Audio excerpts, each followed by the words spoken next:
Wow, hello everybody. I guess I'm supposed to be looking into this camera, and I'm looking you dead set in the eyes. Hi, I'm Jason McCabe Calacanis. Some of you know me from my email newsletter. Some of you know me as twitter.com/Jason Calacanis, the CEO of Mahalo, and of course, chairman of the internet. I've been elected chairman of the internet. Not everybody knows that, but I found this out this past week when people asked me to take some applications out of the iTunes store, which obviously, is my job. So the concept here is pretty simple. This week in startups. What does that mean? Every week, you guys tune in at ustream.tv or thisweekinstartups.com, and I have a guest, somebody brilliant, somebody doing something awesome in the interweb space. I interview them. We talk about what they're doing. We talk about the market. We talk about the epic battle that is being an entrepreneur.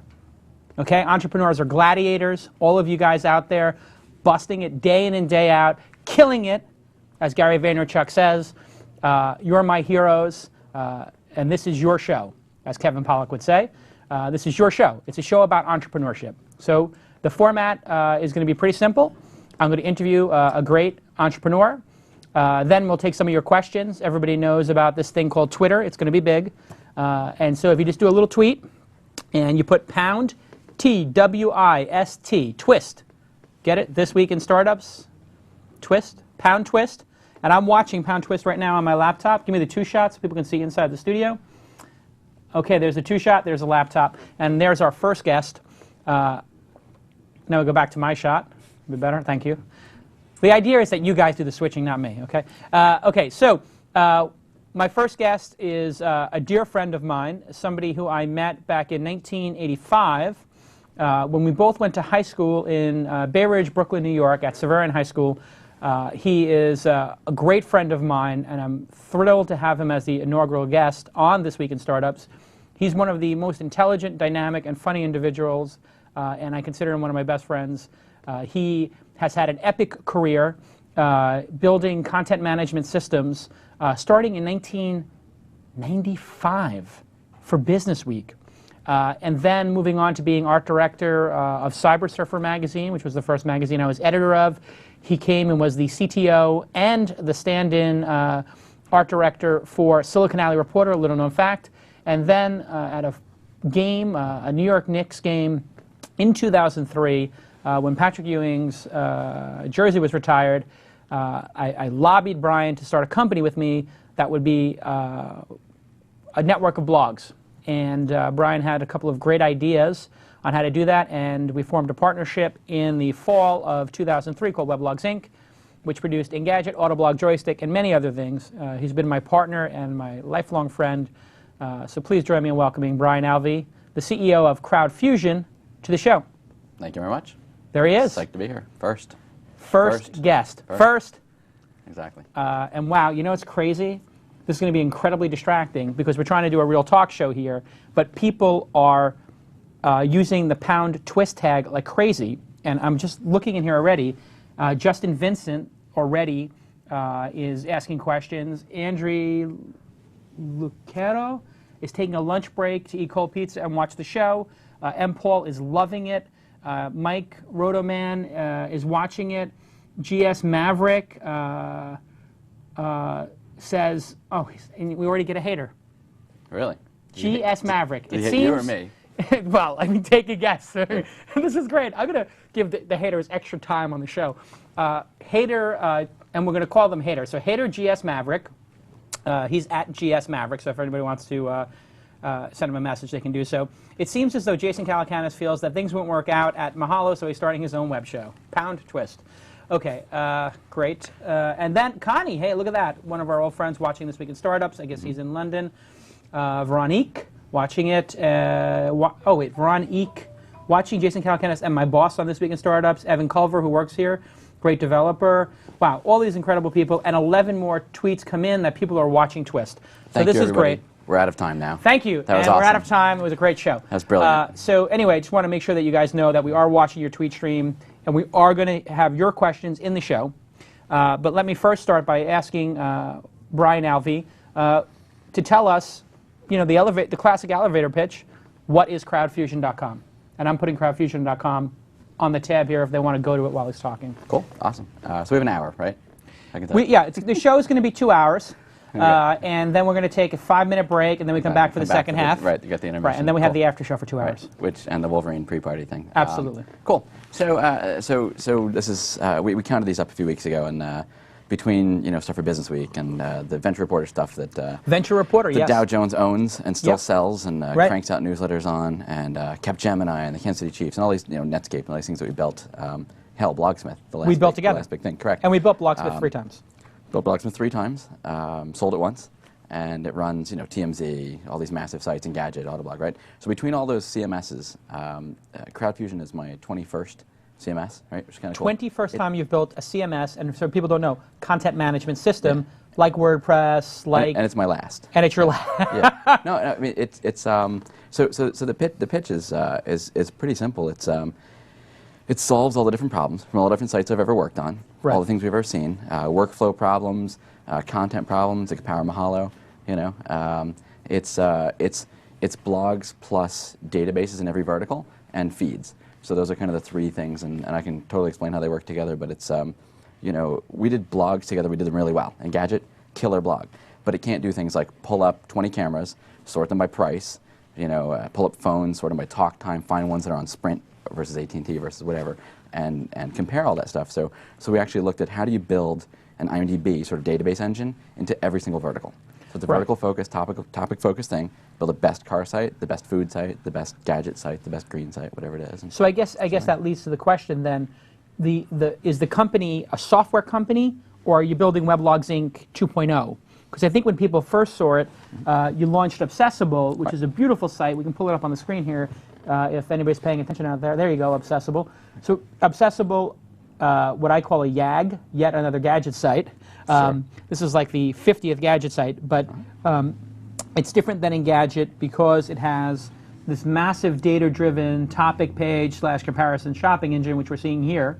yeah, and you can click into any. What are those phones? Or This cameras? is cameras. Cool. So Can see your screen. I guess you've added to the blogs these items, and so this is the extension of the CMS into... Correct. So it started out a couple different things. We saw a lot of sort of process issues that we could solve. So one of them was the Engadget team uses like a group feed reader. So the joystick team, all the bloggers use like a group feed reader for all their Right. stuff, and then they go into like a next app after they find stories and they schedule them and promote them.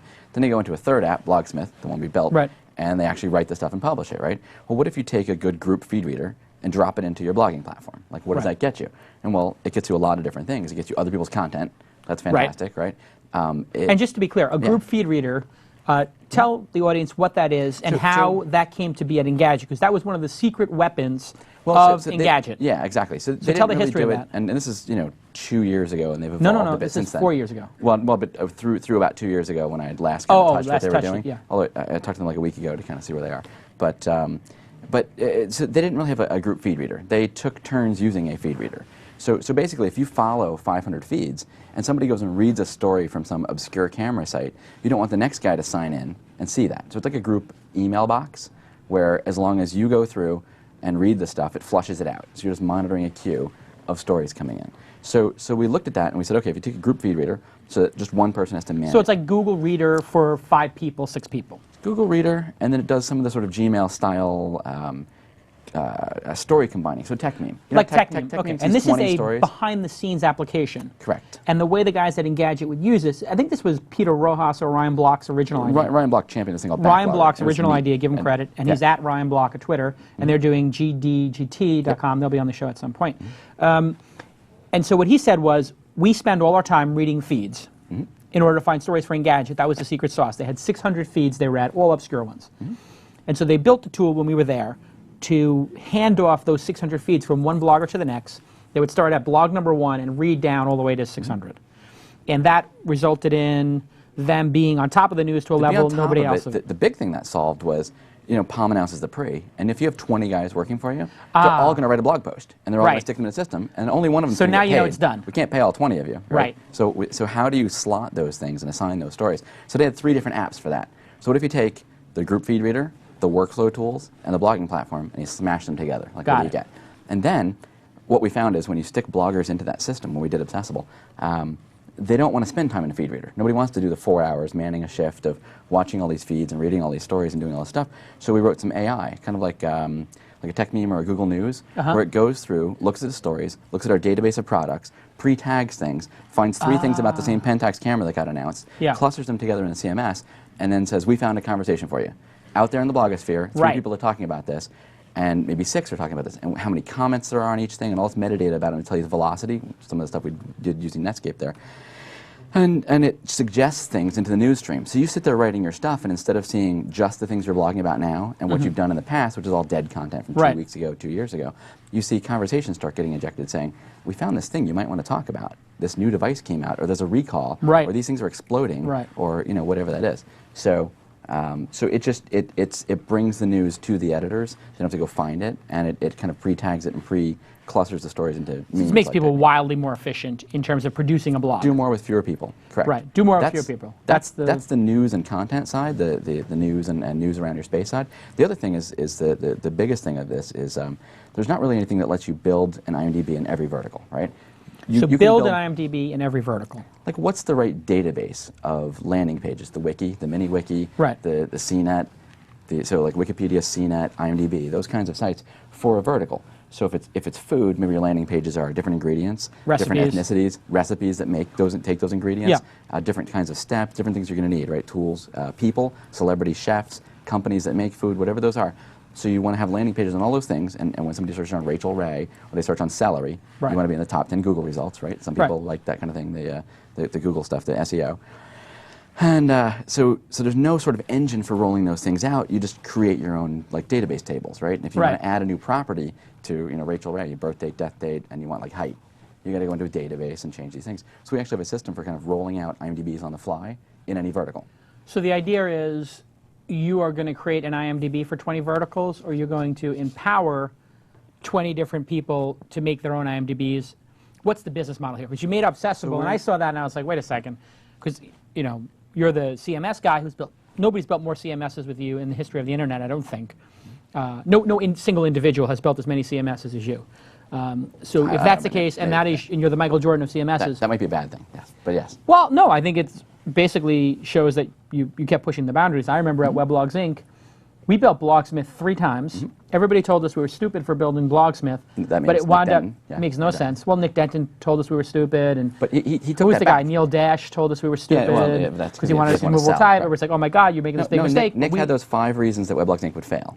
And one of them was that we weren't doing consumer sites, and he was right. A couple months later, correct. We were getting Gadget instead of all that stuff. There were like 3 of them. One was that I was working with you.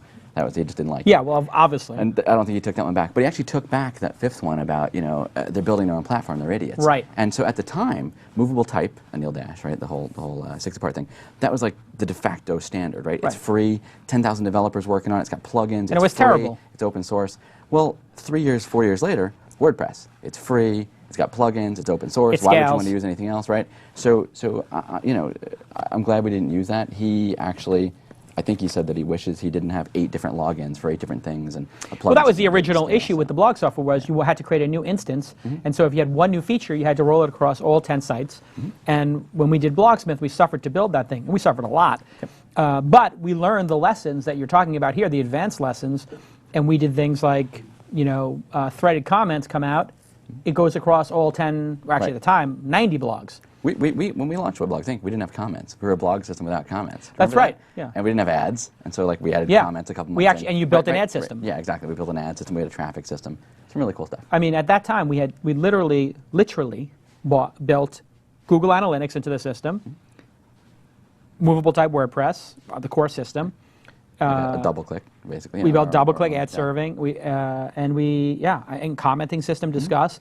I mean, we built each individual piece of it. And we also did email alerts, I believe, and verification system. So we had some. Yeah, well, we had the.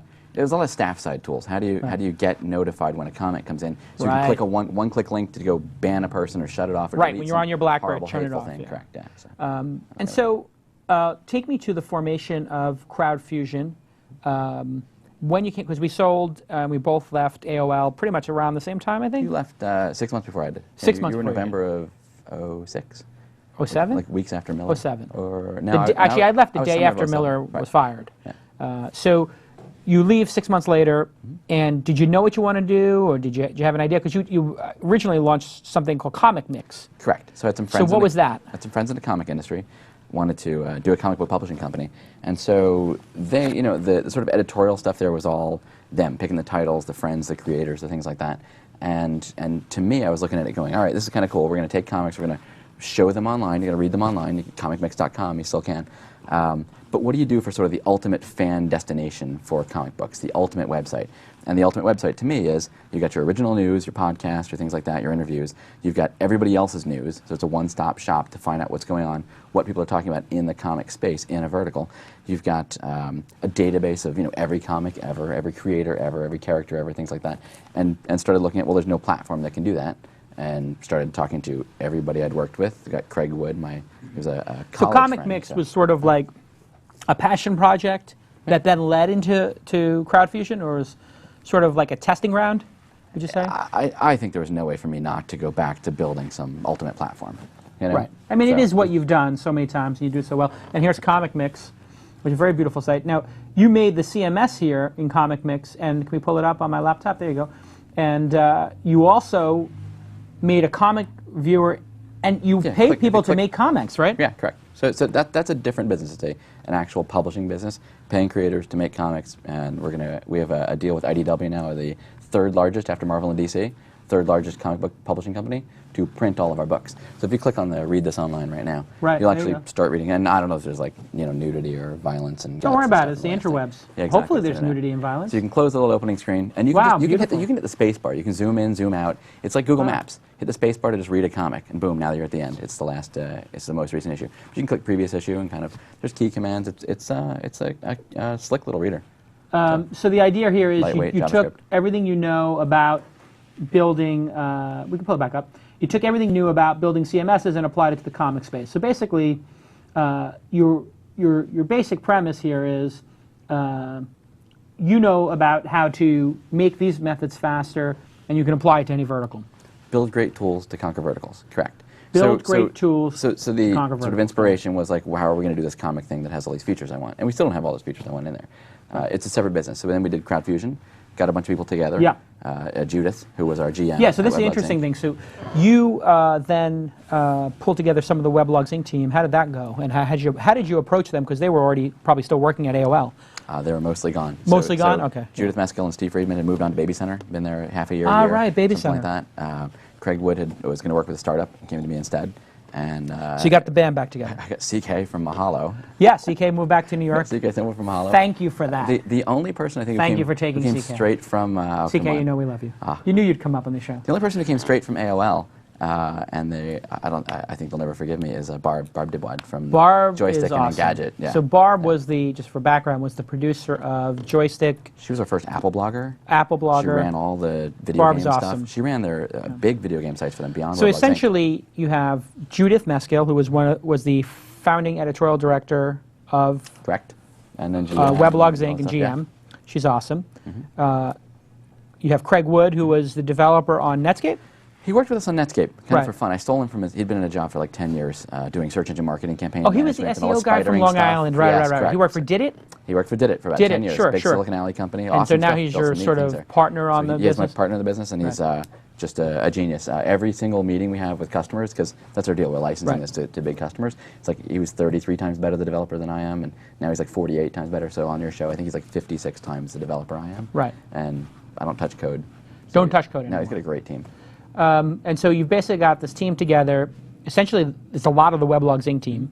And all virtual. Just All like virtual, no houses, office. basements, And Starbucks. what's the next step as an entrepreneur? You I guess, went to raise capital. Yep. So a little over a year ago, went into the rounds, talked to a lot of different people, found some really cool ones. So we didn't raise as much money as you did for Mahalo, but pound for pound, like we have rock stars. We have it was John Miller and Ross Levinson, their whole Velocity company, right? John just, of course, left to go run this little thing called News Corp. Yeah, good luck with that. Exactly. I don't know. No, that's great. I mean, it's an awesome asset. Yeah, it's fantastic. You got to think John Miller's got some sort of a Yahoo deal or some other big deal in the wings, because they brought him in. AOL's going public. You think that they're going to? My prediction is News Corp either buys Yahoo or some assets from Yahoo, or has some Yahoo deal going with Microsoft, or they have some AOL deal. So He's got it. You bring him in, he's got his hands in both those things. Yeah, no, I mean, he knows everybody. Right. He's like showing up for lunch with me one day, and he's like hanging up on who is it, Steve Ballmer or something like that. It's like, Yeah. oh, cool. I'm his next appointment. That's kind of neat. Right. So that's always neat. And then Graycroft with Alan Patricoff. Oh, Alan his Patricoff, company. great guy. Yep. Ian Sigler from that's on our board, and then Mark Andreessen. He did these little things Brilliant. called Netscape and LoudCloud and Yep. Ning. Ning, things awesome like that. success. So We'll have Mark on the program, I hope, at some point. No, you should. I saw him at your TechCrunch event, and I told people that like he invested in our company. They see he's on our list, and it's like, so does Ning? Is Ning what you use for CrowdFusion, or does CrowdFusion power Ning? And he's like, Brian, you can tell the whole world that CrowdFusion powers Ning. Just tell them that. It's okay. It's cool. Yeah, So get the clients. CrowdFusion actually powers. But two Ning. different things. Ning is a social network, and you're building a blog publishing platform that does database, which has some correct. social networking features. Oh no, sure. I mean, we can build anything you want on top of it. A very like open rendering system that we ripped off from Django. You know of Django. Yeah, Django's and, great. So it's very cool. But yeah, no, it's sort of, we looked at the different publishing things, and anybody who has blogs kind of lusts after what wikis can do. They get these landing pages that are great search engine results. They're very powerful. These things, and you can't really do them with a blog post, right? A blog post about a camera is like useless 2 years later, but it's the #2 result on Google, and it's very frustrating to a consumer. So we looked at that, and wiki software itself is horrible. It's a dog. Mahalo's moving off of wiki software. I didn't know if you Mahalo wanted to talk 2.0 about comes that, out. but oh my God, that was actually Mahalo 2.0 coming soon. I get to see it this evening. Right? Yeah, I'll show it to you before we go see Wolverine. Cool. Who's going to see Wolverine tonight? Hey, look at this. Look what I got. Really? Is that my ticket too? Somebody zoom in and grab that grab that barcode, and you can go see Wolverine That's tonight. very nice. I like that. Awesome. So looking forward to Wolverine. I'm too. So, All right. So hey, wikis stink. We just agree on that. Wikis are so slow and cumbersome. There's two good things about wikis. You can set them up in easy 1 to link hour. Right. It's great for a personal thing. For a publisher, it's a disaster. They're a disaster. The ramp-up curve for media wiki text is about 4 to 6 weeks. And it takes 10 times more. And so you have to build these more advanced content management systems. So what's been the hardest part? I mean, this is your first company as CEO, second company as co-founder, right? I think. Yeah, I mean, major efforts. No, I've had like startups. Yeah, little things, yeah. But so not first time in the CEO chair, how's it different? I mean, is it similar or different? Or because, I mean, everything ends with you, essentially, every decision. Yeah, so there's, you and I had very different styles, and so I actually learned a lot working with you about what things you do that I'm missing. Right. So I channel you all the time. So I'll talk about that in a sec. The raising money, I have a lot of friends that have tried for like 2-3 years to raise money, and just like, I think they give up because it's not easy. So I feel kind of lucky that the raising money part went, well, lucky's a bad word. I think people use lucky like they think Mark Cuban's lucky, right? Things Yeah, like that, lucky right? 3 times, right? Yeah, I mean, and he Mark had 2 Andreessen, businesses. Yeah, Andreessen's like. I mean, once you actually like meet him and hear him talk, you're like, that guy's not lucky. He's brilliant. He's brilliant, but like you just can't tell. He fools you. So typically, the people who say that other people are lucky are the people who have never even swung the bat. I believe that. Seriously, I honestly believe that. So I'm fortunate. I'm not lucky. Right. Fortunate. Money raising process went really well. So that was How good. many It was people easy. did you meet to get the 2 major investors? How many VC investor meetings did you take? Well, it wasn't 30. It was more Over like, more 20. like 20. Yeah, over 20. So anyway, it's basically a 10-15% hit rate. Correct. Yeah. Right. And out of the so you closed 10% of that. What percent were interested? Second phone call, would you say? A lot of people wanted to keep talking about it. They had other people to introduce me to in the company. They wanted to see the model, and I'll tell anybody what the model is. It's kind of take a bunch of existing cool stuff that everybody needs in their website as a publisher today, take a bunch of novel, new things and combine them in a neat package to conquer verticals. So, that's like, it's easy to explain. There were a couple people that wanted to be in the round. There just was no room. We only raised $3 million. I mean, it sounds like a lot, but it's a little, $3 million is not a lot of money if you're building a business that your business, on the low end, if you get 10 clients, is going to be a $50 to $100 million valuation business. If you get 10 absolutely. clients. Right. If you get to 50 clients, now you've got a $250 million, $500 million a year business. Something similar to Vignette or WordPress, based on what this would cost people. I mean, to build a system like this in-house, I'm going to estimate it's, for a big company, 2 years of work to build what you have today, and $5 million. Oh yeah, I mean, I'm going to say a couple million, but yeah, five.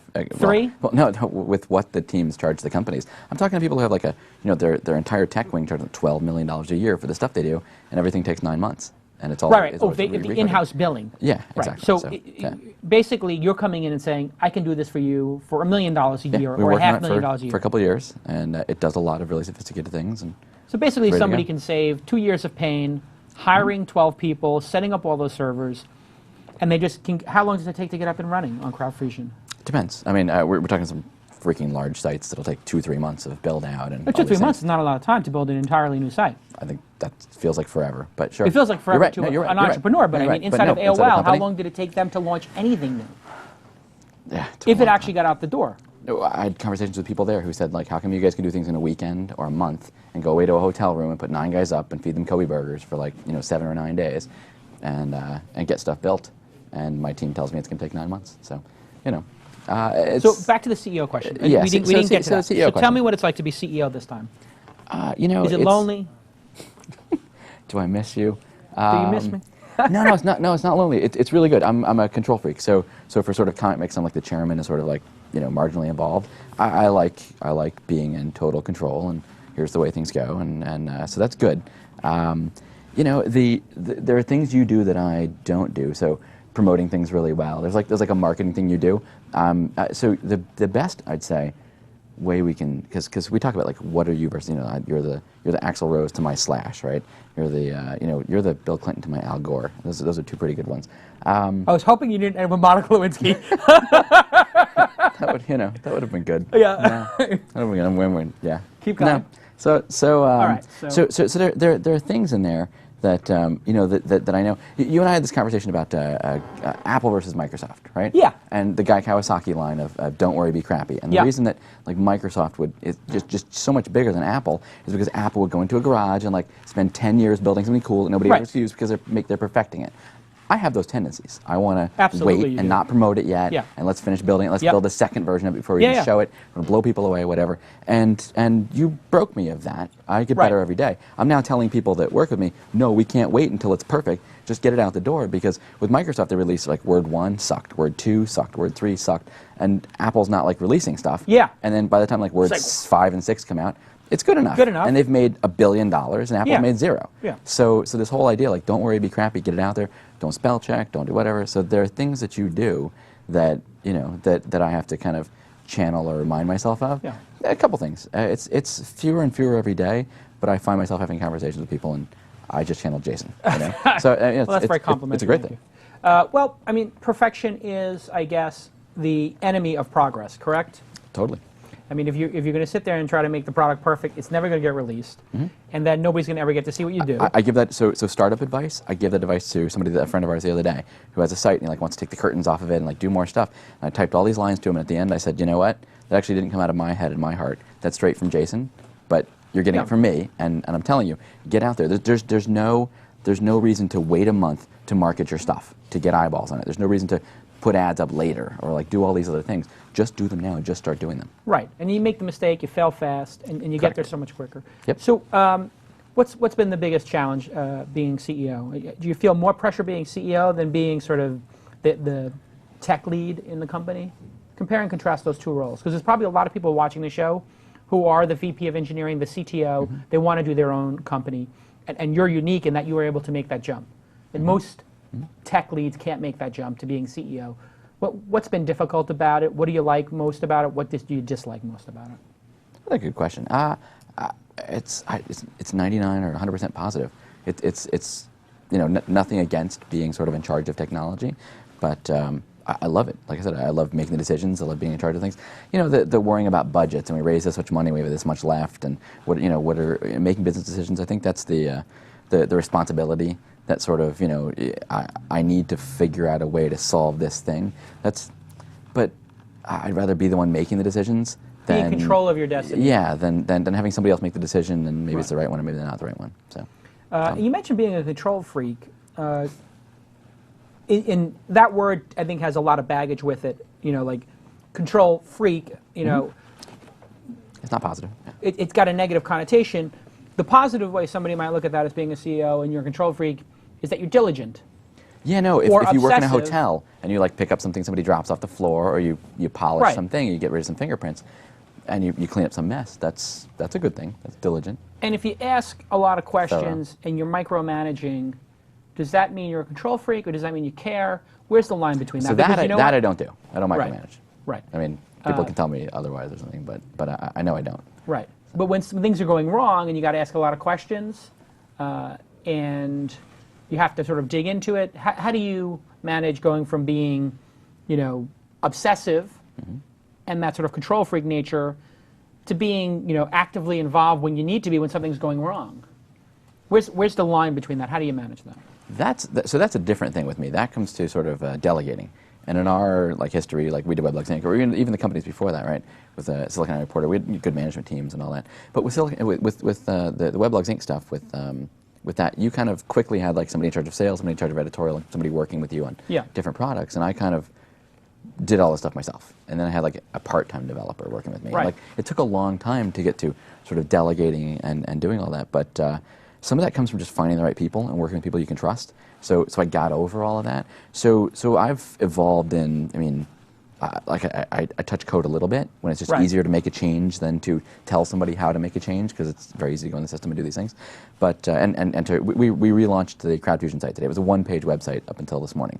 Now it's a 20-page website. Tells you some stuff about what we do. How involved were you in it? Very. I was up until 5 a.m. East Coast time last night, right?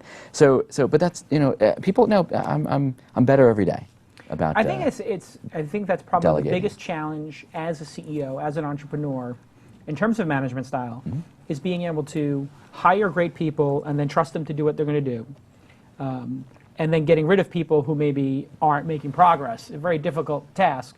My observation would be when you were a developer and we were building out Blogsmith, you didn't find the right people, and it was too much work to find the right person. Right. So then you just sort of, I'm good at this. It's sort of I'll just put the team on my back, like Michael Jordan, be I'm taking over the game. Yeah, exactly. It's Kobe time. It's Jordan time. And you never really get the teammates. And you look what happened with.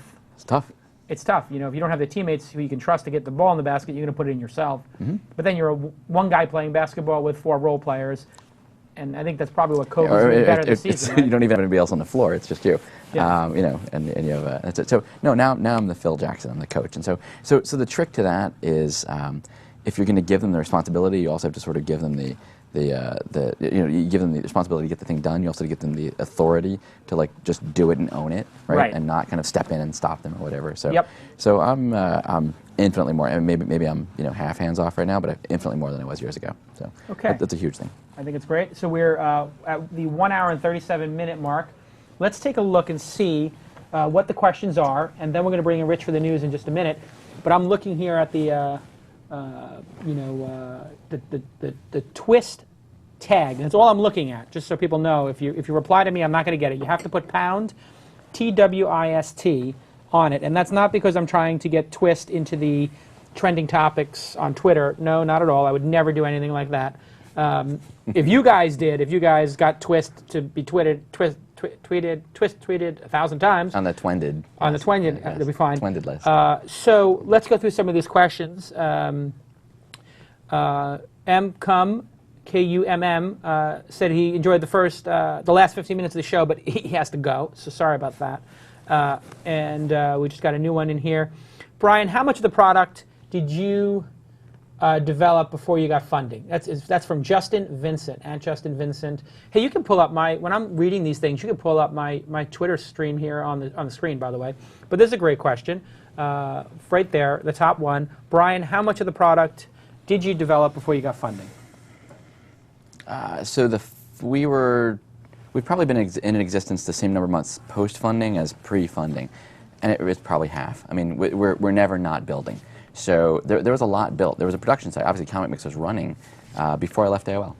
So so the site was up and running. It did a lot of things. So enough of it so that we could show what we were doing. But really, that was more about explaining where we were going and being able to answer questions about, well, what if this happens? What if this happens? And we're already dealing with making decisions about the business directions and all that. So Steve MC Stud. He's a very humble guy. He says, great product, how much does it cost? That is a damn good question. Where can I download it? That's like the question we get all the time, right? So TechCrunch mentioned us like a year ago. We did the one-page website. They mentioned us, and everybody's like, "Great, where do I download it?" It's a hosted solution. It's a lot like the stuff I've done in the past. It's for enterprises, so it's not like if you have an individual blog, like even if you're Steve Jobs and you want to blog in the blogging platform, you're not going to take advantage of the stuff that it does. Just go to WordPress. Go use WordPress. Yeah. Matt Mullenweg is a genius. WordPress is great individual blogging software. You can even run small companies on it, but it's more for magazines, big brands and verticals, the ultimate food site, the ultimate movie site, the ultimate cars site, whatever these things are. It's for that. So it's sort of there's a build out and monthly licensing and hosting, and it's a enterprise licensing stuff. Got it. So basically, they call you, they email Brian at crowdfusion.com, and then you get them in touch with the sales team, and then you negotiate it from there. I'm assuming it really depends on how much customization there is to the product, and then how much traffic you get. Because if you're getting 30 million unique visitors to this a month, you're going to need 50 servers. You're not going to need a Well, lot of servers, but you're going to need to build capacity for 50 servers and a 20 megabit line. You have to handle the burst. You have to handle the stuff. But it's you're talking about $50,000 in hardware we a did month. Scale right, at AOL, exactly. Yeah. So between the Netscape launch and the TMZ getting 40, 75 million pages a day. I mean, ridiculous loads of traffic. I mean, we got that down. So they know what they're spending on these things right now, and we can talk about where they go with it. Okay, so it's a lot. Basically, that means a lot you can't afford is not for individual blogs. Is that what somebody said? said? But that's okay. Okay, so now there's this very weird guy here, RJ Budke, RJ Bud KE. He's got really crazy looking haircut and a bad mustache. And he asked a good question, though, despite how weird he looks. What's the biggest risk you've ever taken? What's the biggest risk you've ever taken? Weblogs Inc. Weblogs Inc. Taking out a second mortgage on my house, being a couple $100,000 in debt. And that was the biggest one. I was married. We had my first son Jack in 2003. So right after we had Meet the Makers and right after a lot of the Venture Reporter stuff, and then we started in 2004. I built out like 2 client websites that summer. Kansas City Chiefs, yeah. The Kansas City Chiefs and Capgemini. I had to split a lot of money with a lot of people and couldn't really finish them and brought in somebody to like sub for me. So just didn't make a lot of money doing that. And we were doing a startup thing. Took us a while to make money on that, So that was it. It was those times. People don't realize this, but I mean, in terms of risk taking, I had a little bit of money in the bank, and I had a severance contract from a previous gig. Yep. So the first year of Weblogs Inc., I was okay. Yeah. And I had no family. I'm living in a dirty loft on the west side of Manhattan. It's no big sweat for me. My loft costs $1,800 a month. And I've got a house. You've got a house, and a wife, and a baby, probably more babies coming at some point. And you took a second mortgage on your house in order to do Weblogs Inc. That's real entrepreneurship. For those people watching at home, the people who are like, I can't do something because I don't have money, you're a bunch of crybabies. Nobody needs to give you permission to be an entrepreneur. You go do it, you take it, you put the expenses on your credit card, you be like Brian Alvey, take a second mortgage.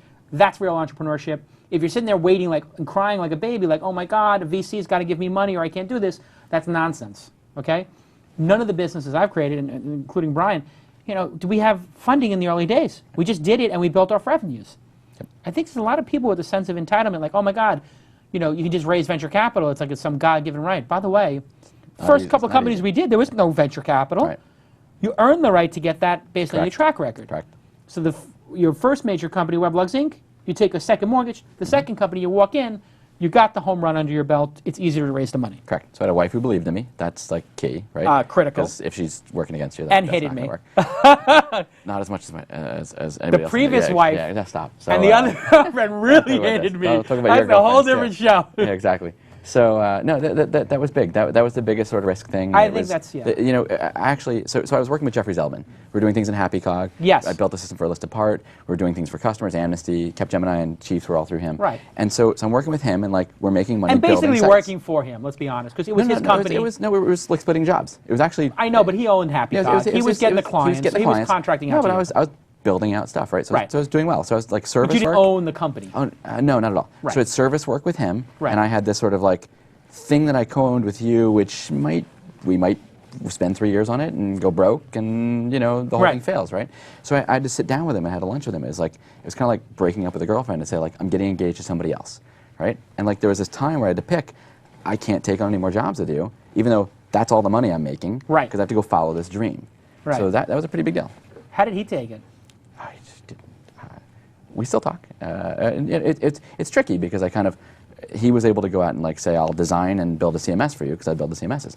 And after that, it was like, I'll go design work again and do design work again. And so it's kind of like pulling the rug out from underneath him. It wasn't good. It wasn't smooth. Right. But you had to follow what you thought was going to... I had to put 110% into Weblogs Inc. So I had to do it. But why did you do it? I mean, I remember the Patrick Ewing retirement ceremony. It was February, I think, of 2003. 2003. February 27th, 17th. Somebody will actually know if they look up the Patrick Ewing retirement ceremony. Right, when they hung his And jersey. I told you, I can't even remember exactly. I called you and said, I got an idea. Come to the game. No, we sat at the game, and we talked about 20 different ideas. Right. Okay. We talked about different services we could do, all these things. Right. And we had some people who used to work for you and worked with me who had gone on to become famous bloggers in 2003. So Rafat Ali was doing paid content. Shani Jardin was on Boing Boing, right? So between the two of them, we're looking at that and going, Rafat's working his ass off. He's doing like 7 days a week. He's blogging, making $10,000 a month. 5 days a week. He's doing his own tech support and design work. 6 days a week he's doing ad sales, right? Like how many hats can you wear? And he couldn't sort of go from that I've got enough money to pay myself and pay my rent and blog and have this little lifestyle, but go to the second person. How can I add a second person? And so we thought, well, I don't know if About.com had just sold or they were going to sell soon or what the thing was, but there was like an auction thing. New York Times, yeah. So we said, well, how many blogs would it take? Like if we did all this stuff for Rafat, we said, look, we'll do you'll just be a franchise. You come and do the content part. That's it. We'll do the branding, the marketing, we'll do the accounting, the HR, we'll do the sales for you. Right. We'll fulfill all the stuff. We'll keep the servers running. We'll design the sites. We'll pick the names. We'll do all these things, and just have people show up and work. If we franchise that out, how many blogs do you think we'd have to have a network of for the two of us to make? I don't know what, $100,000 a year or something like that. Something like that. Like to be publishers, right? To have this thing, and we thought it was going to be 200. You need 200 blogs, this kind of profit margin, making this kind of $5,000, business, $10,000 a month, whatever it is for the two of us to make a living. Right. And it turned out it took really 18 months. It took 50. it took 50 blogs. Yeah. Exactly. It took the right blogs. Took finding the right people. Absolutely. Let's take another question here. This one is from Lons, Lons. What's the one business decision you've made that you wish you could take back? Great question. Being told you've got to hire this person. I've got this friend. They do such and such. Right. It's perfect for our company. We need them right now. Right. They're about to take another job at company X. Pressure. We got to get them in because if we don't get them, we're going to lose them. I can probably in the last 2 years count 4, 5, 6 people that we've made the decision to hire a couple of them. And you know what? If you waited 6 months, whether they're the right person or not, waited 6 months or a year, you can steal them away from that company. You can find somebody else who does that thing. So that's a tricky one when you have somebody you're working with and that you care about saying like you got to do this, you got to hire this person, and you understand that'd be great. But you also understand saving 6 months or a year worth of money is kind of cool too. So it depends on what they're doing for your business. So making mistakes in hiring is it's probably it's like hiring too fast. Yeah, you hire too fast. You got to hire slow. It's got to be the right person. And if it's the wrong person, you got to get them out quick. And we had a couple of those. Mm-hmm. Actually, we had that one blogger. Remember the one blogger in the beginning? We wouldn't say his name, but there was one blogger. You talked to him recently. You replied to him on Twitter or something like that. On Twitter, yeah. There was one blogger, and he would write these long emails to I don't even know he was wrong. We just weren't ready to do things that he said. He's like, we got to change the blogs. We got to do this. I mocked up a design for this thing. Here's these things have to go.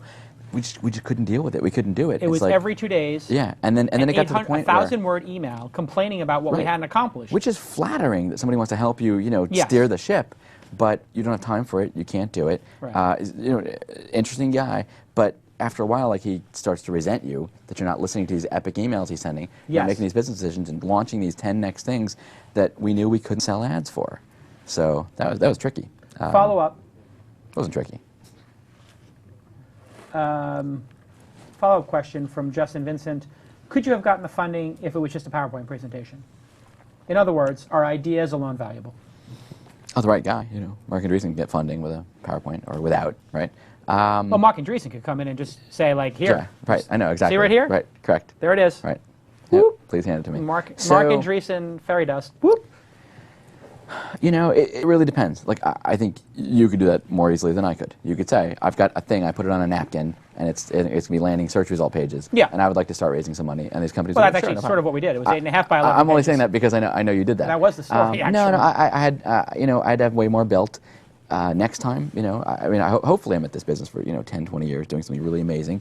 Every site in the world, every big site in the world is powered by CrowdFusion in a decade. But if I had to do this again, it'd be a little easier. So it's just easier each time. All right, here we go. great product value. This is from Alex Rudolph. Rudloff. Rudloff, right, who worked for us. Yep. Great product value, but pretty sure I can name 5 or 6 people who tuned out after I built Blocksmith by myself. Stay classy, guys. Oh, see, now that's... You said you built Blocksmith by yourself. I didn't say that. I didn't say it. No, I'm joking. Well, you had a hand in building it, you said. And I think developers No, I would didn't say build you didn't. it. I would yell and scream when there weren't certain features or it went down.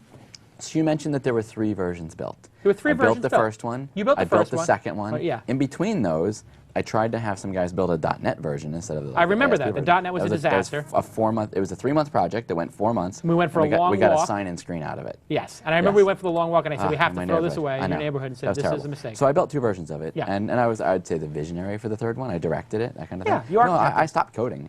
We had, so here's the classic All part. right, well, sorry to Gavin. Gavin is a rock star. Alex, he's a Alex he's is a a god. rock star, yes, Alex is a god. Christoph, they're all gods. But this is what it comes down to. I mean, see, the people need to get recognition for their contribution. So sorry, Alex, that you didn't get recognition. he doesn't and need what is stuff. he He's a do? good guy. He's doing, let's give him a They plug. just sold Emers to AOL.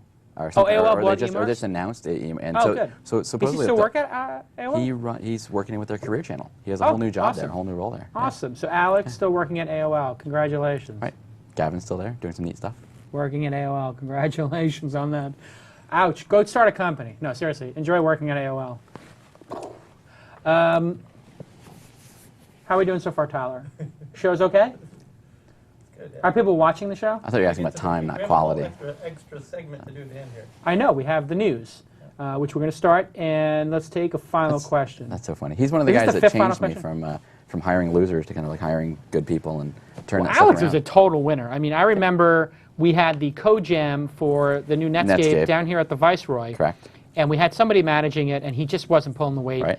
And Alex was like, I can do this. And he just took over, took the ball, and ran with it. Yeah, And he was a hero. No, well, he was a hero because beyond sort of being a developer, he totally got social media and the Web 2.0 Yeah. stuff and all these things. He's the exact guy yeah. you want. I mean, So- he's actually, I would say, Alex, AOL doesn't deserve you. But that's okay. You'll have him on next week. We'll have him on next week. Emers is a Yes. startup for show number 2. Okay, final question. We knew this was going to come up. Dale Dietrich, Dietrich, says, what's it really like having Jason as a business partner, pros and cons? Last question. We knew this would come up. I wasn't going to ask. Really? That's a good question. So it's weird. You can be because- honest, No, because- because like you and Michael Arrington do the event together. So you guys Right. have a different relationship because you met when he was like in his 50s or something, right? And actually, Michael Arrington's not 50. He's a week. Sorry, Mike. He's exactly a week younger than me. Okay. So he's actually a young guy. But you and I met in high school, so it's kind of different. So Much different. So in some ways, like I was your older brother's best friend. Yes. So you're kind of like a little brother to me. Right. But then you also created these big businesses before I came along and started working with you. So you're like an older brother to me. Right. A little bit of a mentor in some ways, a little bit of a younger kid, and you're Right. you're 9 months younger than me or something like that. So it's just different. I think there's a lot of love-hate things that all brothers have. Right. That I can complain about you to death, but I love you to death. So it's Right. It's Well, this pretty- guy pretty wants easy. to know the dirt. So what do you hate? Oh, the dirt. What was the worst thing about working with me? Really? I would like to know what it's like. There are a couple Wouldn't of you like times. to have feedback so that you know how to do things better? Would you So tell actually me- listen to it? No, Yeah, but okay, we might good. as well entertain the audience. It's Yeah, part good. entertainment. No, So- there were a couple times when you like flipped out on people and you like apologized to me later for I was out of line and I may have hurt our business when I did that. These kinds of things, right? A couple of those moments. But I did apologize. I knew enough to say that I went off the handle. Yeah, no, absolutely. I don't know if you learned. I'm sure you learned from them, but I don't know. No. I don't freak out half as much as I used to. Yeah, correct. No big drawbacks. I mean, so if WebLock had failed, I can give people 20 reasons why I hate you and why you suck and never Right. work with you again. But I got it. We did really well. Yeah, and so and we crossed the finish line. You go back and everything was just roses and rainbows and Pop-Tarts and flowers and stuff. so- Unicorns. Right, unicorns. Well, I mean, I think that's probably a fair assessment. At the end of the day, the performance is what matters. It does matter how you treat people, but in the heat of the moment, it's a war, and people need to realize that. And I think people who don't realize that these startup companies and entrepreneurship is a battle, and it's going to be contentious at times. Mm-hmm. That's healthy, isn't it? I mean, do you have? Is it pure tranquility at Craft the moment, Fusion? it sucks when you're losing your hair and stuff like that. But then, and I'm talking about me, not you. Yeah, that's going. But yeah, right. So no, but over time, I mean, like I said, when I channel you, I look back, I'm like, well, crap, he was kind of right about that, you know. So, Yeah. So sometimes. I shouldn't tell you that. I shouldn't tell anybody that, but. Well, no. I mean, I think there's times it does when, work that way. like Gord, I have this conversation with my wife sometimes, because when you're a CEO and an entrepreneur, you care so much that, it's like Gordon Ramsay on his show. If you ever watch Hell's Kitchen, he cares so much that the food going to the people out there is so good and that it's got a high quality level that sometimes he freaks out when something comes up that's raw. Mm-hmm. And he does that. It's raw! You donkey, it's raw! Oh! Nice. Missed that show. You never seen Gordon Ramsay No, when he I just yells at people I vicariously get all the that. scallops are raw. It's raw! Nice. We have to do that sometimes. Do you ever freak out when things aren't going well? You ever fly off the handle? Rarely. That's probably the thing I don't channel. Seriously, rarely. I'll have serious conversations, but I don't think I freak out. I'll find that out later. You'll find out later. They'll People tell are me. twittering it. Yeah, I freak exactly. out a little bit. I'm in it. I get a little crazy sometimes, but that's I okay. didn't pick that one up from you. No, I never did. I really didn't. Are tech entrepreneurs too focused on America? Not me. I'm always I just got back from Korea and Japan. It's crazy stuff going on there. All right, so we're now almost to the 2-hour mark, and we've got just a little bit more time to go. And now for a segment we like to call The News with Rich DeMuro. Rich, can we bring Rich DeMuro in? This is a very professional operation, and we're now bringing in Rich. Rich, of course, is a famous newscaster. He's been on many news programs, and for some reason, he's wasting his time doing a podcast with us. But this is like having a very serious professional news person. Brian, you have time? You can sit in for the news I'm on thrilled a Friday to be afternoon. Here. I'm thrilled. All right, so this is a segment where we talk about the news, and there you go. And oh, look at this. We have another hater report. Another hater on the Twitter. Hater Sean Percival says he's amazed. At Jason Calacanis' new show is actually good. Aw, hater Sean Percival. See, as long as they he actually watch. worked for me Right. for about 7 weeks. Or I should say CK. We love you, Sean. Although, be respectful. All right? Be respectful. You could do it with the. You do this all the time with the 2 fingers and the Sopranos thing. Oh, Right. Sean Percival. I know you want to be famous, but remember, be a good kid. You're a little bit out of line. A little bit. All right, Rich DeMuro is here. Where is the news theme? Let's talk news. Wait, where's the news theme? Da-da-da. I'm supposed to hear like a whole new... I don't hear it? Do you hear it? We don't have a speaker in this. Oh, so I can hear it, but the audience is hearing it? Are they hearing Through me? your mic if it was in here. Let's go. It's going in there. So how do I know when to start talking? You have to watch. Am I talking You have to over watch them? the Ustream and turn the speakers All up right, so you get so feedback. I think that we had Rich DeMuro's news music. Do people like the news music? Tell me on Pound Twist. All right, Rich. All right, let's start with one of the That's big... a great tie. Thank you. It's a great tie. Rich is Appreciate looking good. All right. So All right, let's start with one of the big stories of the week. Disney joining Hulu. A lot of people wondering when this was going to happen. The company announced it will start streaming shows through the video site. Now this leaves CBS as the odd man out. Now just this week, Hulu also edged out Yahoo as the #3 video destination on the web after YouTube and Fox Interactive sites, which basically is MySpace. So the big question here is, what does this mean for Apple and iTunes and CBS? well, actually, that's not the big question. The big question is, what does it mean for YouTube, right? YouTube. Well, there too, yeah. I mean, YouTube is, at this point, really screwed. And what you're seeing is comeuppance for what YouTube did to the major studios. YouTube stole their content. They used the DMCA as protection, and the Digital Millennium Copyright Act. We're only going to take it down if you tell us. And, listen, the YouTube guys are brilliant, but let's face it, that system was built off of people pirating stuff. I mean, Lazy Sunday was their big breakout hit. So what you're seeing now is the media companies sticking it specifically to YouTube. YouTube, according to reports, is losing hundreds of millions of dollars a year on bandwidth. $1.5 million a day. Right. So they're losing $500 million a year easily, according to reports. I don't know if that's true. I don't have the bandwidth bills. But $500 million a year to Google is nothing to have that huge amount of search. However, that's not monetizable. If you're an advertiser, you do not want to be in front of some grainy illegal copy of something. Right. You want to be on the real version. And they're not going to give their content ever to YouTube because they're spiteful. And rightfully so, because they feel like they got ripped off.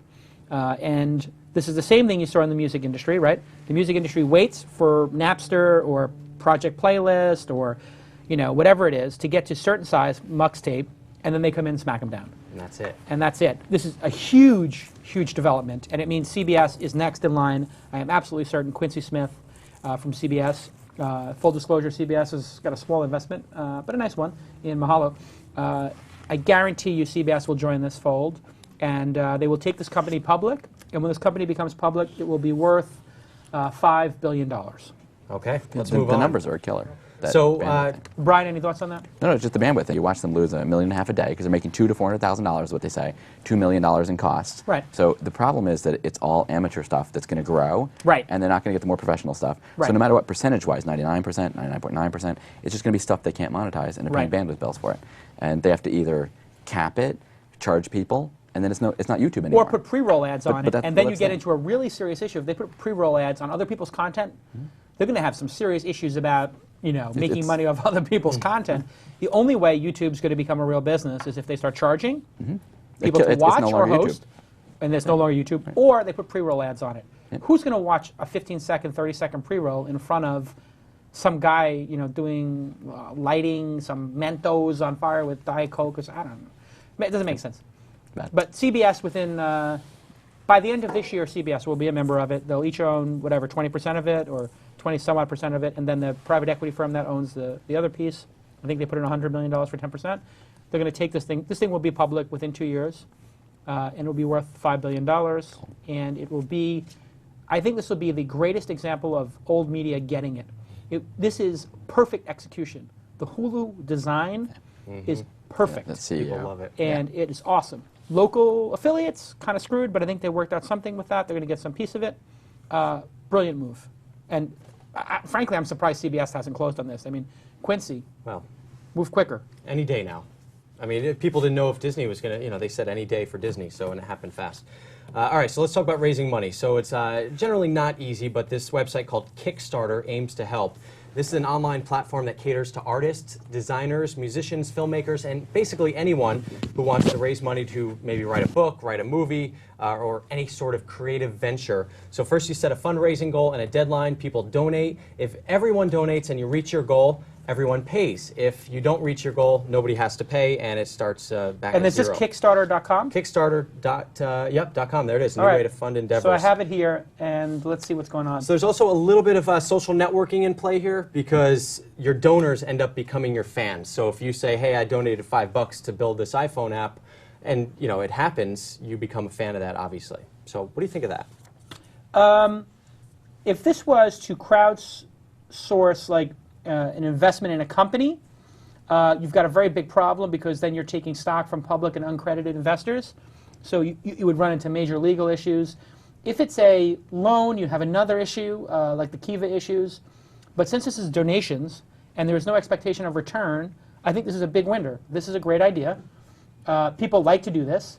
And if it's for small amounts of stuff, like this iPhone application has got $1,700, it's 59% funded. This is brilliant. I think this is a great idea. Crowdsourcing pledges. It's a pledge drive.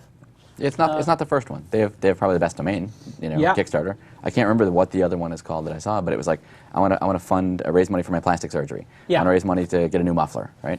So they exist, but good luck to them. So basically, what you're saying is breast implants. If I I raise the said plastic surgery. $5,000, I said plastic surgery. so that would be quite interesting because then if I can raise this amount of money, my boobs will get that much bigger.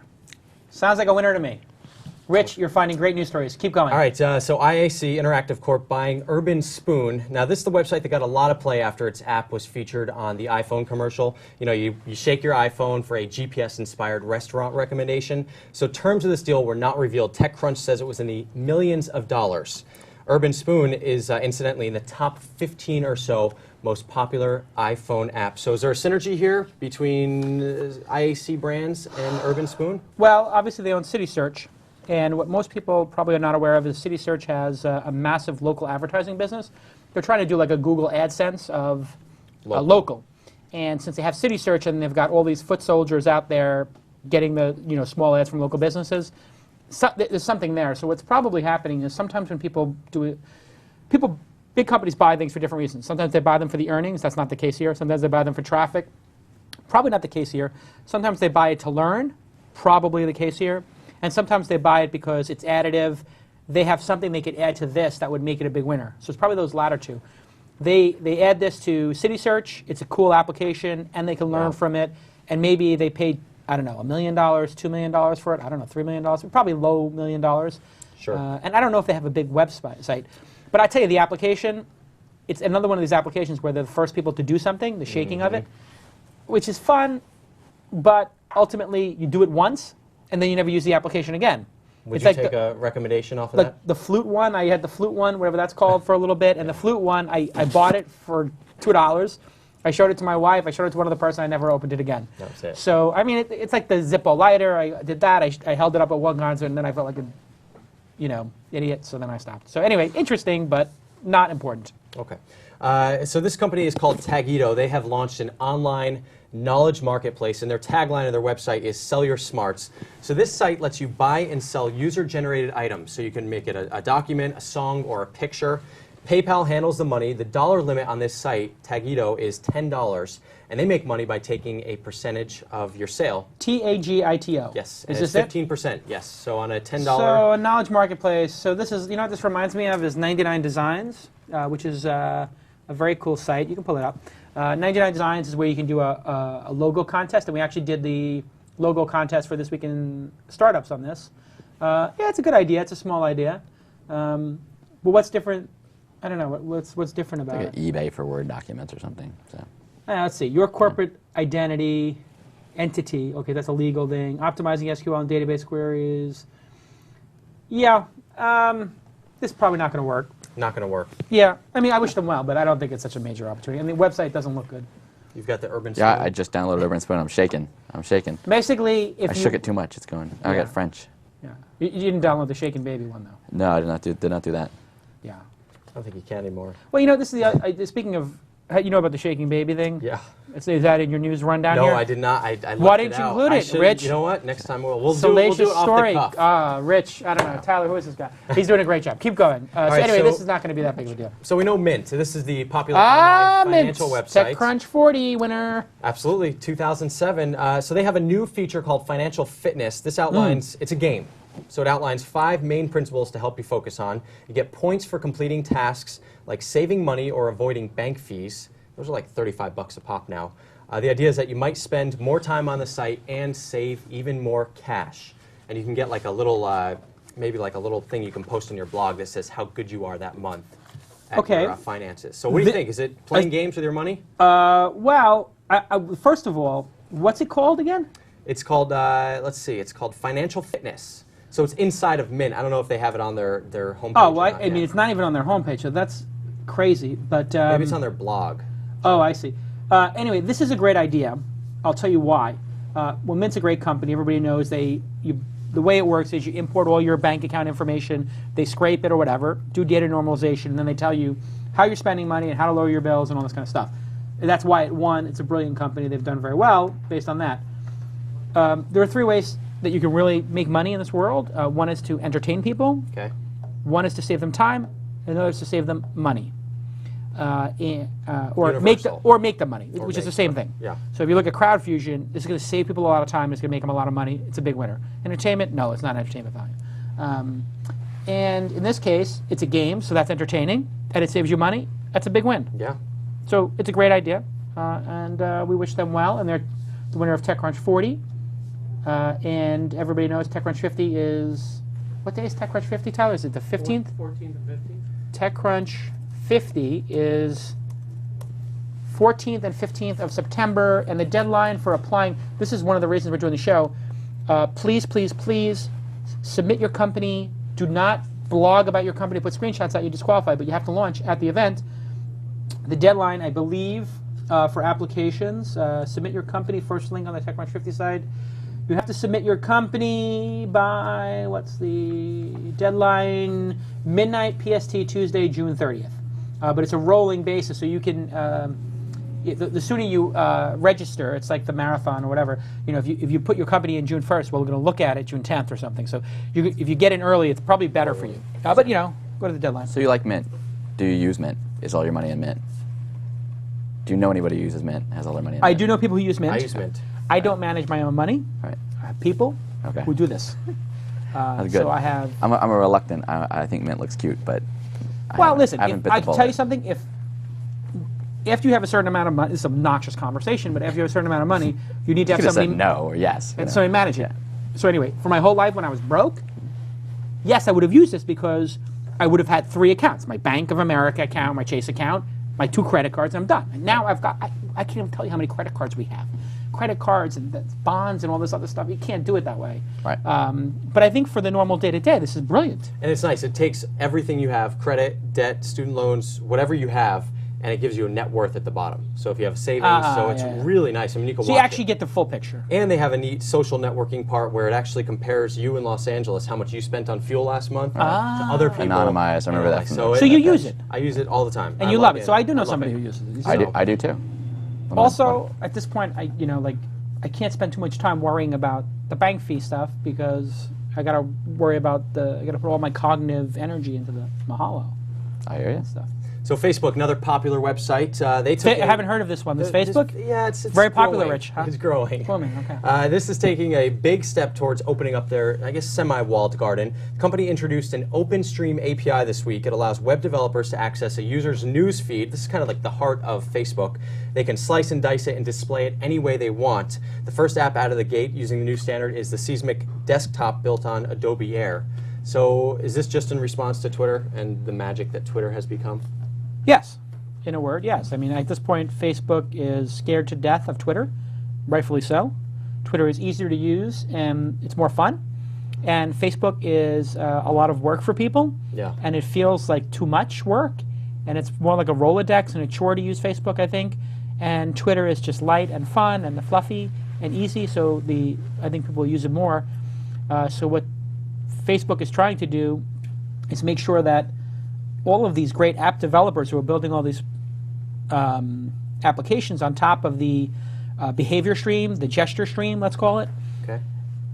You can't build on the gesture stream in Facebook because it's closed. Yeah. So how can right now we're doing this great search here for everything with pound twist. How do you, where's that? Where's search.facebook.com? It doesn't exist. No. They will have search.facebook.com and they will have the searches on Facebook and everybody will be public. The problem is they started Facebook with the assumption if it was private. They can never get to Twitter's level of openness. On Twitter, when you sign up, every relationship you have is public. Right. The entire social graph is public. What Facebook believes is their asset is the social graph. They don't want to give it away. So this is a classic case of closed system versus open system. Open systems win, Facebook will lose. I believe Facebook will still be here in 5 years and it'll still be a great company. I believe, and this is contrarian, that Twitter is the bigger company and the bigger opportunity. Even though Facebook is worth $3 billion right now, I would say Facebook is worth a legitimate $3 billion right now. Okay. With $300 million in revenue, supposedly, you could easily have, $1 billion. It could easily have $750 million in revenue, which means it's worth 5 times that. You can start doing the math. Maybe it's worth $3 or $4 billion. Twitter's worth $1 billion right now, I think. And so Twitter will catch up and exceed Facebook in value, and they will both IPO 2 years from now. I think that's out there. I think I agree with some of their points, but the Facebook has their advantages to putting your kids up and your friends can see them. Not everybody in Flickr can see them and things like that. And I think there's so many more things that Facebook do, and the stream and the way they do these things, they're biting off more. But Twitter's neat. I root for Twitter. I'm a huge fan of Twitter, but it's not Facebook. Facebook's, I know people that live in Facebook apps, love Facebook. Well, they love the games in Facebook and all that stuff. No, I just mean the messaging back and forth and the chatting in it and whatever. It's a great ecosystem. It's huge. And so you think privacy is a strength? I think privacy is a strength. I think the 20 things they do versus Twitter doing one, in some ways is a strength because I can't do photo uploads. There's TwitPic or whatever. But there are certain things you can do in Facebook. There's a certain reason to use Facebook and a certain reason to like that privacy and that little 20 people can see my stuff or 100 people can see my stuff, and it's just there's a lot of use there. So, yeah, it's going to be interesting. I think Twitter becomes the dial tone, and anybody can put any kind of content across it, and anybody can build any kind of application across it. I think Facebook is like the closed phone system, or Bell. It's a little bit more of a closed monopolistic system. As much as they want to say it's open, it's not, and so they're going to have to pry it open, and it changes the terms of service. Both are fantastic businesses. I think they both become multi-billion-dollar publicly traded social networks within 2-3 years, easily. Everybody's there though, and so developers can complain you're not open. So they release a little API. I'll give you a little bit of stuff. Here's some stuff. Yeah, right? it's just little by little they dribble it out and it's they great. have to. And people will use it because all the people are there. Right. I got to build an app for it anyway because all the people are there. It's like, you know, if you want to talk about the most closed company in the world, it's Apple. And, you know, irony of ironies, a lot of the people who are the huge Apple fan are the big libertarian EFF people. They can't possibly use any other product. They can't possibly back any Microsoft product, yet they're Apple fanboys. And Apple is the most closed system ever. I guarantee you Apple has an antitrust Justice Department investigation in the next couple of years over iPhone application store, iTunes, monopoly. I mean, can you imagine if Microsoft had a product where you could only use a Microsoft hardware MP3 player? Cory Doctorow on Boing Boing would be going crazy. His head would explode, literally. They have that new Twitter-like warning system if there's a flood in your neighborhood and things like that, but it only works if you're on Windows. So that's so you can like alert your friends and save your friends, but only if they're using Windows. The Vine, right? Microsoft Vine. That's kind of cool. So Yeah, well, that's because that's their. See, they know with global warming, there's going to be floods Exactly. in every city. So it's all- this is all their your way to get Apple market friends- share back right. from all your Apple friends will die in the flood. Yes. And you're saved. Well, that's the way God wants it. Yes. God hates Apple people. Let's talk about another social network, MySpace. So the CEO, Krista Wolf, is out. 3 new executives at the top. Yes, Brian Alvey, Jason Calacanis are taking over as CEO and CTO. Nice. I read it on TechCrunch. There you go, and that's exactly. Keep going, keep So, going. and Don't get TechCrunch flustered. said that this is way more than a simple CEO change. It's part of an orchestrated effort by parent company News Corp to bring in outsiders. So, what are they worried about here? What's MySpace? What's wrong with it? Well, it's not necessarily that there's something wrong with it. Krista Wolf is a founder. He built this company to a very big peak, along with Tom. And Chris is a friend. Tom, I don't really know so well, but Everybody knows him though. He's everybody's friend. He's everybody's friend, true. Now so I Mike- would now say Mike that will be Tom everybody's is not my friend. As a matter of fact, I'm trying to think if I've ever even met Tom. He's kind of a recluse, I think. But anyway, I have hung out with Chris many times. I know him personally, and I wish him well, obviously. But he's coming to the end of his contract, and John Miller comes in, and he's like, 4 months, I got to do something. It's going to, and let's face it, MySpace is not advancing as quick as it needs to. There's a lot of work that needs to be done, and sometimes you need fresh eyes. And it's tiring running the same company for, I don't know, they start that in 2002? MySpace was founded, so we're talking about 7-8 years now. I think getting a fresh set of eyes on is probably something Chris would want as well. And it's probably better for Chris to go on to his next adventure, so probably better for everybody. And Owen Van Natta, I know socially, I met him a couple times. Can't tell you, how good he is suited, how well he is suited to the job. But I do know John Miller is a great leader, and I think they hired Mike Jones to be their director of public relations or something. What does he He's do? the CEO. He's the new Tom. So Oh, when you- COO. he's gonna, I'm he'll just be- kidding. he'll I'm be- just he'll- kidding, Mike He'll be your Jones. automatic friend. He'll be Mike. I know you're not trying to. Incidentally, instead of Tom. he's myspace.com/Mike. No, Right. Yeah. This is No, he's got a huge history there. He's totally tapped in. Mike Jones and John Miller are great friends. He did Userplane, and Mike is a smart guy. This would be a big challenge for him because I don't know that he's managed over 50 or 100 people before, has he? I don't know. I don't know company size, but he had a ridiculous. Actually, Userplane was the official chat thing in MySpace, I think. Oh, And, really? He's So anyway, really, listen, he really he's gets a it. very hardworking, he's got a great temperament. He's very smart. Well-loved. So I would well loved. I think great new challenge for Mike Jones, and probably really great asset for the rank and file of MySpace to have a serious product guy who's done advanced product stuff coming in and getting a fresh set of eyes on it. So it's a huge win for MySpace. I think publicity-wise, people look at Facebook has twice as many users now, right? They're MySpace is Globally. the number one site, whatever, exactly right. So they got their ass kicked. They were number one, and then they fell out. But people don't realize that they still make a lot more money revenue-wise than Facebook. So there's something good there. They got to turn that. It probably PR makes thing twice on. as much than Facebook, but that's, I don't know if that's here nor there. Wow, are there really 600 people watching this program? Really? 600 people? Gosh, that's amazing. Well, we've got more news to Keep feed going. all these 600 people. Right. That's I have a 1,200 2:30 eyeballs. call, right? Should we push that back 10 minutes, 15 minutes? So Should we just do it on Or the do you just air? want to end the show? Wait, do it on the air. I'm not, this is a phone call I can't do on the air. It happens to be with, We'll just hear your side. It's a corporate development phone call. I can't do it on You have to let me know when to end it. Push We it have back 15 minutes. we have a good final story that Okay, we don't keep want to going. miss. So No, let's do I'm Shopping. So this is a human-powered shopping search site. Wait a second. Human-powered- I forwarded you this. Wait a second.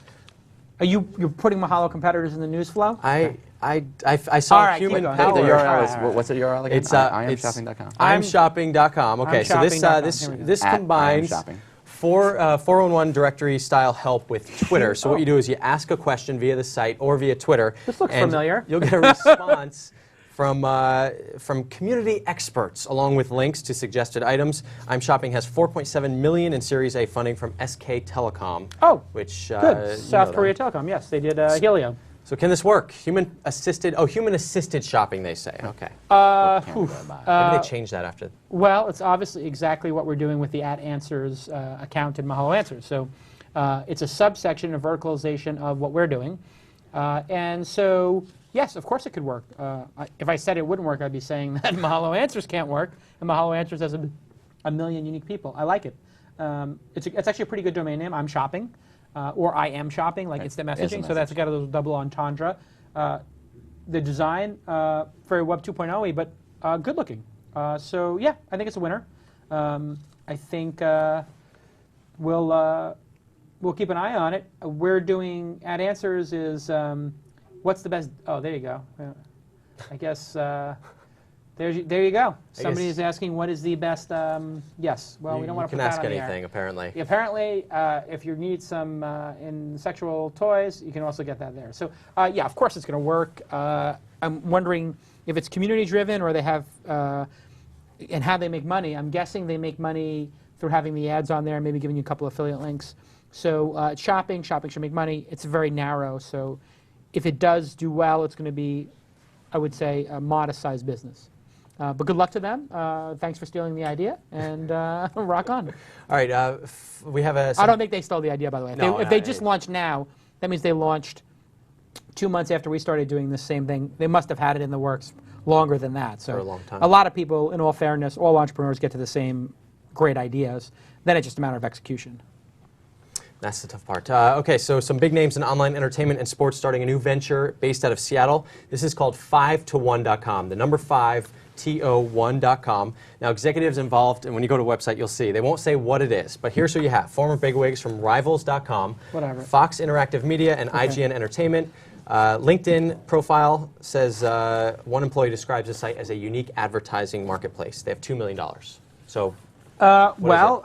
Congratulations for them for getting in the news, having done nothing. So they must be smart guys. I know some people who invested in their company, and we had this little. Is it a velocity investment? Yeah. So Okay. so they're. I've seen their pitch, and I've got to say, out of about 15 companies, excluding mine, it was the most impressive thing I saw that trip. Okay. And So what is without it? going into they explain what things are wrong with advertising today and how they're going to solve them, and very compelling, very great CEO. So is it very ad great, network? They weren't done yet, and this was months and months But ago. there's gaming companies. Is it related to gaming? No, I think it's ad network. It's optimization stuff. It's I just, gotcha. but but I use optimizers. I hate ad networks. I'm sick of them now. Yeah. We've got one that optimizes stuff. We've got a lot of vertical, little ad networks and all that. And the way they pitched their stuff, it sounded like, crap, you're right. That's everything that's wrong today. And oh my God, if you can do that, that'll be actually the coolest company I've seen all weekend. That sort of thing. Huge mistake I've made during this program. I was supposed to read a commercial. Nobody told me about the commercial. We have 2 commercials. Nobody even reminded me to do a commercial. We're an hour and 20 minutes. Let's do it. All right, so we have 2 sponsors. One of them you've been watching the whole time is Ustream. Everybody loves Ustream. You guys are watching the feed. You know the high quality that they do.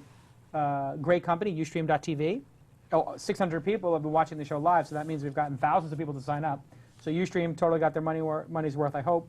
Great company. The next one is DNA Mail. And this is brilliant. Everybody go to dnamail.com right now. And it's very important that you support the sponsors because they're helping keeping the show going. And I guess don't worry to the sponsors. We're going to do one more Make Good show. So we won't. This will be the freebie, I guess I screwed up because I should have known to read the commercial.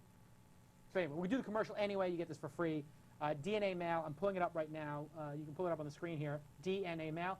You remember back in the day, you guys used to set up an exchange server, and it was very painful.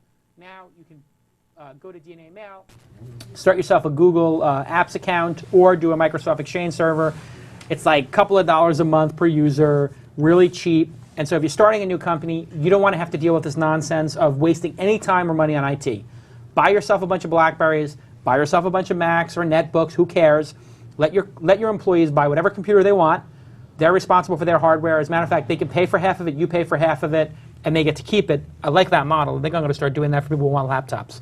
Because then it's like half an investment for us, and they get to own it. So they, you know, and then what are you going to do? Have two laptops, one for work and one for private? It's their laptop. They deal with it. Anyway, that would be a cool laptop program. But you don't want to spend and waste time on IT. So you hire DNA Mail. They do everything for you. Tons of backups. All the mailbook prices are easy. It's set up easy, and 24-hour support. So if you have a problem, you're not screwing with it, and your developers keep moving on building out CrowdFusion, or I'm shopping, or whatever. Everybody go check out DNAmail.com. DNAmail.com. Thank you for sponsoring This Week in Startups. When we recut the show, we can put this ad in the front, or I'll do a stand-up for it or something. Put the logo up. Everybody loves DNAmail.com. Everybody loves Ustream.tv. Correct? Sure. Absolutely. So, Totally. absolutely. And thank you for sponsoring. And we have one more sponsor slot open. I'm hoping Audible will do it because I love Audible. They do This Week in Tech. Audible people, you need to get back to me on that. I use them. I got audiobooks on here. You have audiobooks on there? I do. Let's do a commercial for Audible. What are you doing? What book is it? I got a lot of things. I got like a learning Greek book. I got Oopa. yeah, exactly. Some like time management stuff, business things. Awesome. Like that. I think they're great. Been to the Audible headquarters in North Jersey, by the way. Okay. It's my first story for CNET. Cool. So I have to go there. now they're owned by Amazon, so they're probably Yes. way bigger. So everybody I love check them. out DNA Mail. Everybody knows all about what we're talking about with DNA Mail. Thank you for sponsoring the first episode. And the show isn't over because we have one more thing left. So that really, that commercial was in the middle. It was in the middle, Right. technically speaking. Okay, go ahead.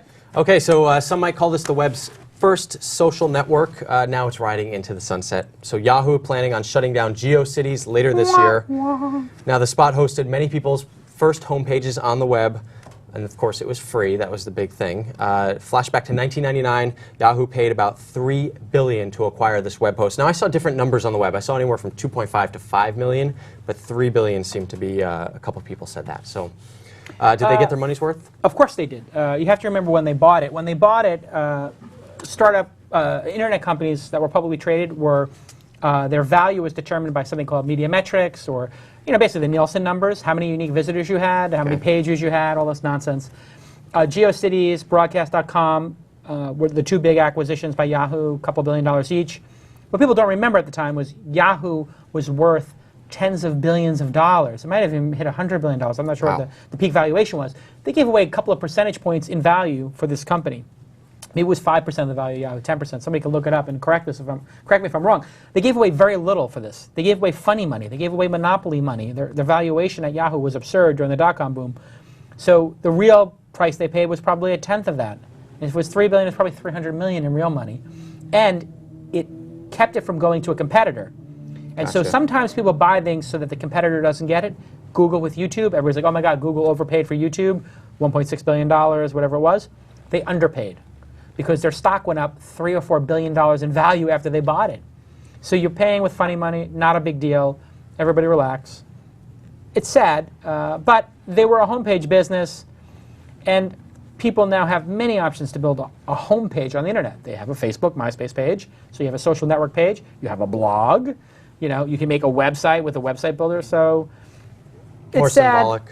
It's more symbolic than anything, but it's not like that platform advanced with the market. So, Yahoo has. So Yahoo Mail, Yahoo Calendar, all those things have advanced with the market. For some reason, they didn't invest in that business. If they did invest in that business, GeoCities 2.0 could have been blogging. Could have been MySpace. Yeah, Could have been MySpace. Yep. So, this is the thing with acquisitions and brands. Brands can usually stand for one thing. It's very hard for a brand to stand for many things. So, Apple, it stands for a couple of things. Microsoft stands for a couple of things. Google, starting to stand for a couple of things. Gmail and Google search. maybe analytics. You know, like they're starting, but they're IM, maybe not. So I think that GeoCities stood for one thing. They never had a second act. Got bought by a bigger company. There was no champion for it. So how could it? Why would anybody's expectation be that this would advance into being something bigger? So archive your page if it's going away. Yeah, actually, there's people who have built archiving tools. I mean, and also Tripod, which was their big competitor. That is still in existence. Tripod is still people paying month after month for pages, and they get a couple million pages per month. And actually, if we go to Quantcast, we can actually see what Tripod's traffic is. I bet you Tripod has 5 million people, maybe. Tripod was huge, 11 million people per month, and that's not quantified, so maybe more. And for GeoCities, that would probably redirect to the Quantcast for Yahoo, geocities.com, and GeoCities 15 million uniques. Wow. I mean, actually, that's kind of crazy that they're shutting down something with 15 million uniques. I guess what they're not going to let you create more pages, but I don't know that they're going to turn off. Are they turning off all those GeoCities? I don't know. I was trying to see on the left-hand corner there says we decided to close this year. We'll share more details. Now with Yahoo Photos, they gave you a certain amount of time. It said, hey, collect your photos, and that's it. So this is the stuff I don't understand. If it's got 15 million uniques, why don't they spin it out and give it to somebody? I mean, it's 15. a lot of people. A lot of people would like that traffic. It's 10 more million uniques than we have. We got just over 5 million. I'll take it, and then we'll we'll work with it or something. But I guess big companies don't want to be shown up, and they don't, so they'd rather shut it. It probably has a lot of staff or something, and it's just a focus issue. So Yeah, I think the Yahoo's trying staff too. Yahoo's trying to get focused, and so they're looking for it. But it doesn't have to make sense. It doesn't make sense from an outside view. But why not just sell it for $5 million? I guess they don't want to be embarrassed if it becomes bigger. But if I was running it, I would sell it for $5 million to somebody, and keep 20% ownership on it, and somebody would buy for that amount. I think. I mean, it's got to be making more than that. 15 million uniques. You're making $1 off each one a month. It's, I don't 15 know. million a month. It's a $200 million business. GeoCities. Who knows? That's your news, though. All right. Thanks for the news, Rich. You're welcome. Thanks to the production staff for putting this together. It was very well done. It's 2 hours and 32 minutes in. Thank you to everybody who watched. Thank you, Tyler. Thank you, Alex. Thank you, Crute. And most of all, thanks to the audience. We got, well, what did you guys think? Let's do that. We'll run down. Everybody rate the show 1 to 10. Rate it on a scale of 1 to 10. 10 would be the most epic show ever, and 1 would be a dismal failure. I don't know, like Rocket Boom or something. Oh, did I say that out loud? Sorry. Just kidding. I think Guy Andrew and I had a little beef, with little Napoleon over there. And let's see. What rate this? I got an 8. An 8? That's not bad. I think starting with an 8 is pretty good. It's good. Everybody tell us, the problem is I think Twitter search takes a little while. It was a 7. I'll take a 7. Only 1.5 hours. I think going more than an hour and a half is just crazy. I mean, Kevin Pollak goes 2.5 hours every week now. He's got 2 guests. I got 1 guest. I think an hour and a half is good. Many thanks to Brian Alvey for being on the inaugural show. Hey, sure. Thank you, Brian. You were an awesome guest, very honest. And you gave us some information on that 5 to 1. 14 more people. Here we go. Let's see what the rating of the show is. I got a 7, solid 9, an 8, very interesting. Thank you, KJ Chipmunk. Anthony C gives it a 7. Okay, I can live with that. Bemu, B-E-M-M-U, gives it a 7.5. I like it. Dugan, 7 out of 10. Rough around the edges, but great start. Thank you. While I'm reading out these scores and the people giving them, if you could tell me what your favorite part of the show was and your least favorite part of the show, and just put pound twist so I see it. Least favorite part of the show, most favorite part of the show, and then we're going to end. Thanks. Good show. 7 out of 10. I'll take it. Jay Merch, 7. Fit Prost, get rid of the newscaster, and you got a 10. Just kidding. Oh, say man. That.